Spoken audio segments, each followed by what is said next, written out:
कि वास्तु पूजन को कैसे किया जाए। पहले तो ये जानते हैं कि वास्तु पूजन क्यों करना आवश्यक है।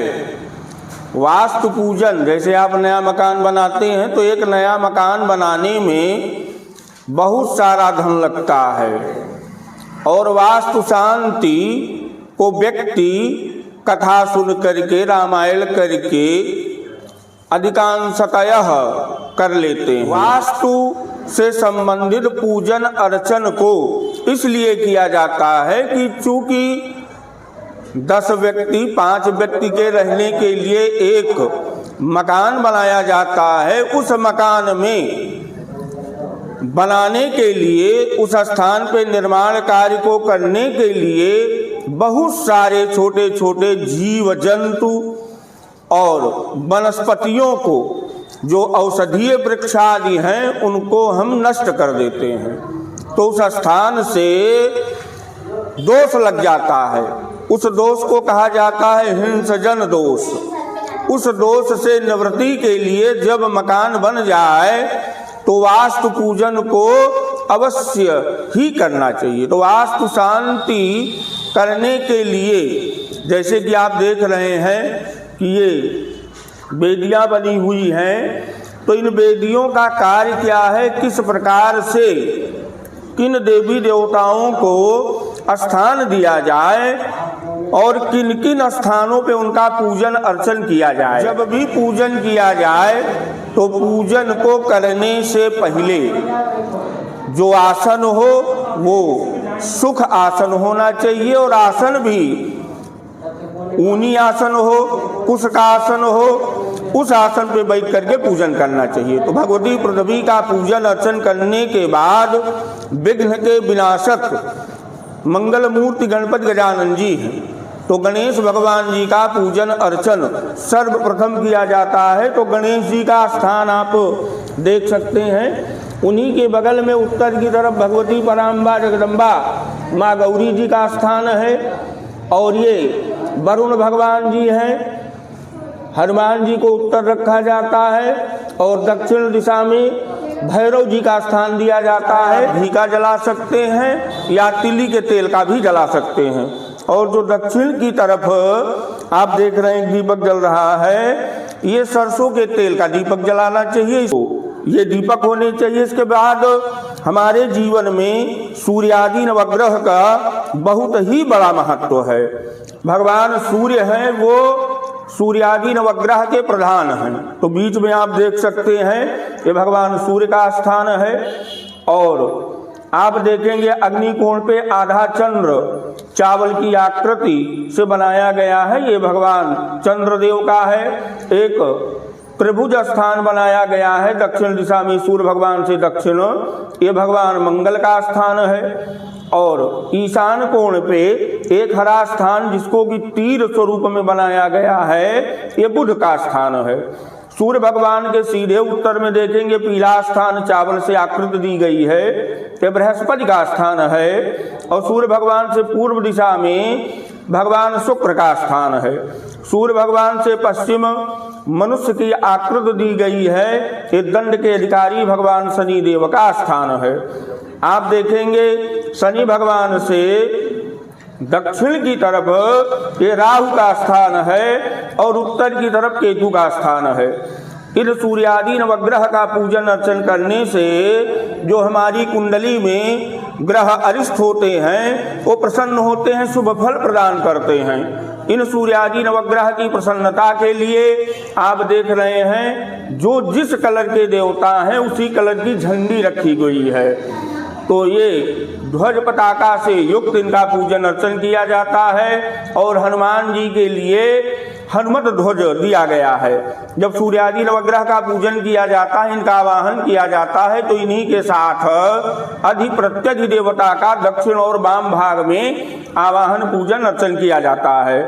आप देख रहे हैं कि 10 दिशाएं हैं, उनका स्थान यहाँ पे सूर्य भगवान के सन्मुख ही दिया गया है, सूर्यादि नवग्रह के वेदी के सन्मुख, जिनमें ये जो 10 दिशाएं हैं ये हमारे घर की 10 दिशा से रक्षा करते हैं। तो इस 10 दिशा में जो प्रधान है वो इंद्र भगवान हैं। तो इंद्र भगवान का जो कलश है तो पूर्व दिशा में है, इनको पीली झंडी दिया जाता है।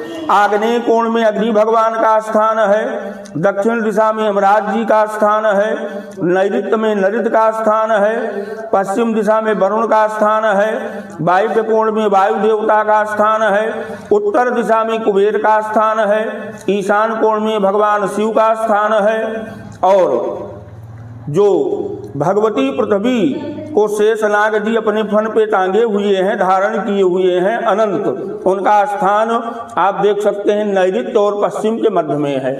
और ये तो पृथ्वी हो गए, और वहां पे आप देखेंगे भगवान शिव और इंद्र के बीच में जो कलश रखा गया है ये ब्रह्मा का स्थान है। ते इंद्रादि 10 दिक्पाल देवता का पूजन अर्चन करके इनको भी ध्वजा पताका इनके ही रंग और इनके स्वरूप का दिया जाता है। अब आप यहाँ देखेंगे ये 5 कलश रखे गए हैं, ये 5 लोकपाल हैं। इनमें जो प्रधान हैं वो विघ्न विनाशक गणपति गजानन जी हैं। अब आप हम बढ़ेंगे थोड़ा सा आग्नेय कोण की तरफ। यहाँ पे आप देखेंगे ये षोडश मातृका का स्थान है। इसमें गणेश के साथ कुल देवताओं का आवाहन पूजन अर्चन किया जाता है। तो कुल देवता की वेदी के नाम से भी हम आप इसको जानते हैं। ये जो धन की अधिष्ठात्री देवी हैं भगवती माँ लक्ष्मी, ये लक्ष्मी जी का स्थान दिया गया है, जिनमें ये 7 बिंदुएं हैं। तो इनका पूजन अर्चन करने से लक्ष्मी की स्थिरता होती है। हर व्यक्ति आज के इस समय में, इस परिवेश में लक्ष्मी के लिए दौड़ भाग रहा है, तो लक्ष्मी की पूजन को इस स्थान पे किया जाता है। हम आप प्रायः गुनगुनाते हैं और आरती में गाते भी हैं, 64 योगनी गावे नृत्य करत भैरू। तो जो योगनियाँ हैं, हम आप कहते भी हैं, ऐसे भी कहते हैं कि आपकी भैया योगिनी बहुत बढ़िया है और आप बहुत धन कमा रहे हैं, सुख सुविधाएं आपको प्राप्त हो रही हैं। तो ये स्थान 64 योगिनी का है। चतुखस्त योगिनी इनको कहा जाता है। इनमें प्रमुख रूप से महाकाली, महालक्ष्मी और महासरस्वती इनका आवाहन किया जाता है। तो काली जी के लिए काली झंडी पताका, और लक्ष्मी जी के लाल, और भगवती सरस्वती के लिए सफेद, तीनों स्वरूप को धारण किए हुए माँ जगत जननी त्रिगुणात्मिका दुर्गा देवी के स्वरूप के द्वारा ही इनका पूजन अर्चन यजन किया जाता है। ये चतुखस्त योगिनी का स्थान है। और ये भगवती वृंदा का स्थान है। जिस भी घर में भगवती तुलसी का वास होता है वह घर वृंदावन हो जाता है। तो ये वृंदा जी का स्वरूप है। इनका भी पूजन अर्चन यज्ञ और अनुष्ठान में किया जाता है। जिस भी पूजन में, यज्ञ में वृंदा को स्थान नहीं दिया जाता है तो भगवान नारायण वहाँ पे जो है वास नहीं करते हैं। तो भगवान नारायण के वास के लिए, उनकी कृपा प्रसाद के लिए वृंदा का पूजन अवश्य ही करना चाहिए। अब हम आप बढ़ेंगे नैऋत्य कोण में। नैऋत्य कोण में आप देख रहे हैं ये जो घर के 18 शिल्पकार हैं, जिनमें वास्तु पुरुष का हमारे जीवन में बहुत ही महत्व है। वो वास्तु चाहे हमारे घर का हो, हमारे जीवन का हो, कोण में दिया जाता है, जिसको कि पश्चिम और दक्षिण का कोना कहा जाता है। भगवान विष्णु के स्वरूप में ही इनका पूजन अर्चन किया जाता है। इनके पूजन अर्चन यजन से जो हमारे स्थान पे वास्तु से संबंधित दोष है उसका शमन होता है। तो यहाँ आप देख रहे हैं झंडी पताका से सुशोभित वास्तु पुरुष का पूजन अर्चन इस स्थान पे किया जाता है। अब हम आप चलेंगे जो है वायव्य कोण पे। वायव्य कोण पे देखेंगे कि ये स्थान जो है क्षेत्रपाल जी का है। प्रायः व्यक्ति नकारात्मक ऊर्जा की बात करते हैं। अधिष्ठात्री देव क्षेत्रपाल जी हैं। ये क्षेत्रपाल जी, इसमें 49 देवताओं का पूजन किया जाता है, जिसमें क्रम से पहला स्थान ये जो है होता है, इसके बाद क्रम से दूसरा, और क्लॉकवाइज जैसे जो है चला जाता है। तो ये 49 स्थान हैं। इनके पूजन अर्चन को करने से भूत प्रेत, यक्ष, गंधर्व, नाग, किन्नर, पिशाचनी, डाकनी, इनसे हमारे घर की रक्षा होती है। तो इनका पूजन अर्चन और हवन के समय दही उड़द के साथ इनकी प्रसन्नता के लिए बलि दिया जाता है कि आप हमारे घर की नकारात्मक ऊर्जा से सदैव रक्षा करिए, परिवार में सुख शांति की स्थापना हो और परिवार को सुख शांति की प्राप्ति हो।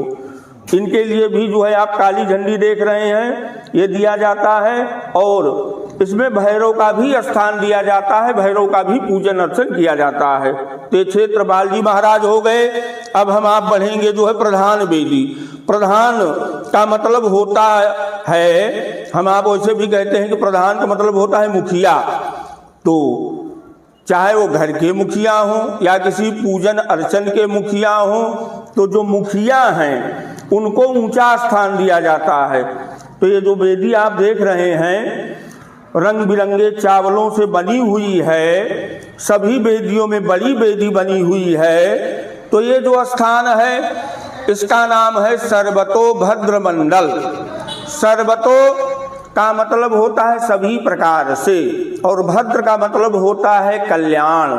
तो सभी प्रकार से हमारा, हमारे परिवार का, हमारे जन का, हमारे धन का कल्याण हो। तो ये जो है सर्वतोभद्र मंडल की वेदी है।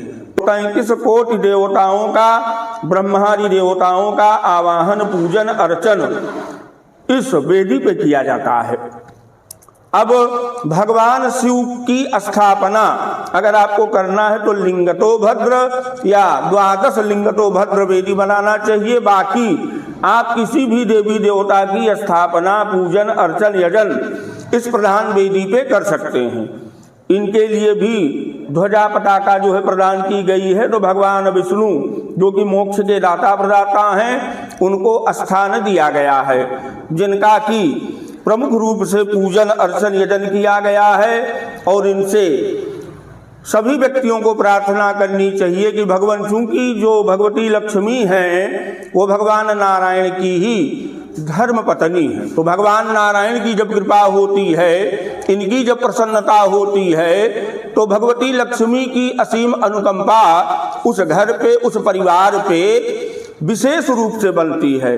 तो भगवान नारायण का पूजन अर्चन इस वेदी पे किया जा रहा है। ये जितना भी ध्वजा पताका आप देख रहे हैं, ये सब ध्वजा पताका इन्हीं सभी देवी देवताओं के लिए प्रदान किया गया है।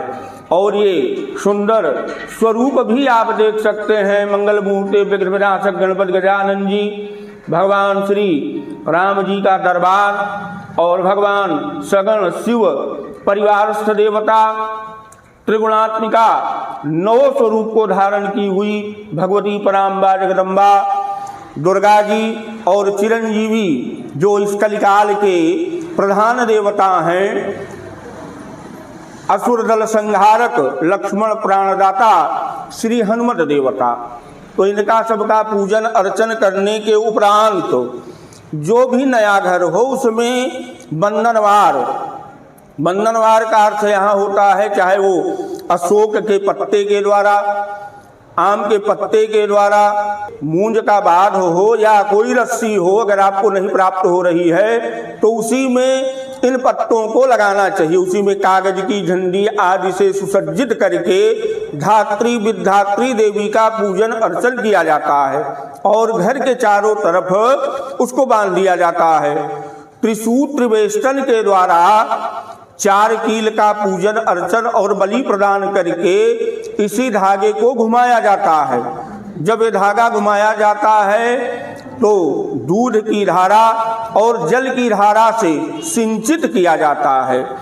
गृह प्रवेश को करने से पहले जब पूजन अर्चन सभी प्रकार की हो जाती है तो हवन किया जाता है। हवन और यज्ञ जिस भी पूजन अर्चन में नहीं किए जाते हैं, पूर्णाहुति नहीं की जाती है, तो वो यज्ञ और वो पूजन, वो हवन अधूरी हो जाती है। उसका जो फल है वो हमको और हमारे परिवार को पूर्ण रूपेण नहीं प्राप्त होता है। तो आप देख रहे हैं कि हवन कुंड को विधि विधान पूर्वक बनाया गया है। अब ये जो मेखला है, 3 मेखलाएं इसमें होनी चाहिए। ये जो पहली मेखला है ये विष्णु भगवान की है, दूसरी मेखला ब्रह्मा जी की है, तीसरी मेखला भगवान शिव की है। 3 ही देवता हैं, सत रज तम।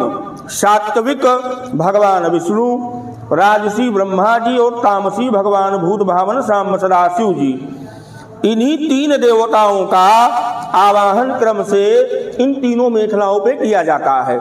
नियमतः ये जो पहली मेखला है इसको सफेद होना चाहिए, दूसरी मेखला लाल होनी चाहिए, तीसरी मेखला काली होनी चाहिए।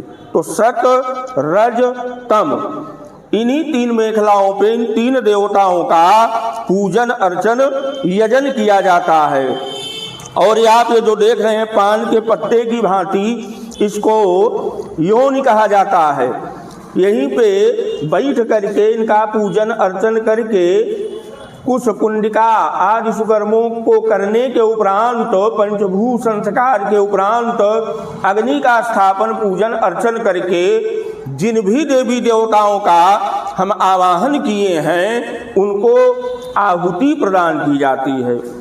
जब यहाँ हवन हो जाए, पूर्णाहुति हो जाए, तब गृह प्रवेश के सुकर्म को करना चाहिए।